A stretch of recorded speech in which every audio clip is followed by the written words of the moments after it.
திருச்சியில் பாஜக தேசிய தலைவர் ஜே.பி. நட்டா தலைமையில் இன்று பேரணி நடத்த திட்டமிட்டிருந்த நிலையில் இதுவரை அதற்கு அனுமதி வழங்கப்படவில்லை. இது குறித்தான முழுமையான விவரங்களோடு எமது செய்தியாளர் நெப்போலியன் இணைப்பில் இருக்கிறார். வணக்கம் நெப்போலியன். பாஜகவின் இந்த கூட்டத்திற்கு அனுமதி மறுக்கப்பட்ட நிலையில் தடையை மீறி தாங்கள் நடத்த இருக்கிறோம் என்று தெரிவித்திருக்கிறார்கள். முழு விவரங்கள் என்ன? பத்மநாதன், திருச்சியில் ஜே.பி. நட்டா தேசிய பாஜக தலைவராக இருக்கக்கூடிய ஜே.பி. நட்டா கலந்து கொள்ளக்கூடிய நிகழ்ச்சிக்கு திட்டமிடப்பட்டிருந்தது.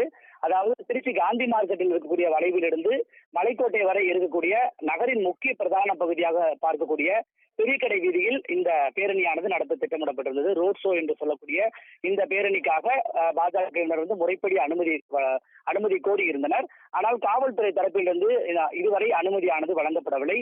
இதற்கான காரணம் என்னவென்றால், பூச்செரித்தல் விழா, சமயபுரம் மாரியம்மன் ஆலயத்தில் நடக்கக்கூடிய பூச்செரித்தல் விழா 5 வாரங்கள் நடைபெறும்.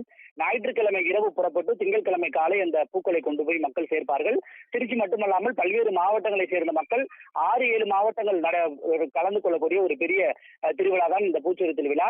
எனவே இந்த பெரிய கடை வீதியிலிருந்து 5வது வாரமான இன்று அதிகமான மக்கள் பூச்செரித்தல் விழாவிற்கு செல்வார்கள் என்பதால் கூட்ட நெரிசல் ஏற்படும் என்கிற காரணத்தை காட்டியும், திருவிழா நடக்கக்கூடிய காரணம் காட்டியும் இந்த பேரணிக்கு காவல்துறை தரப்பில் அனுமதியானது மறுக்கப்பட்டிருக்கிறது.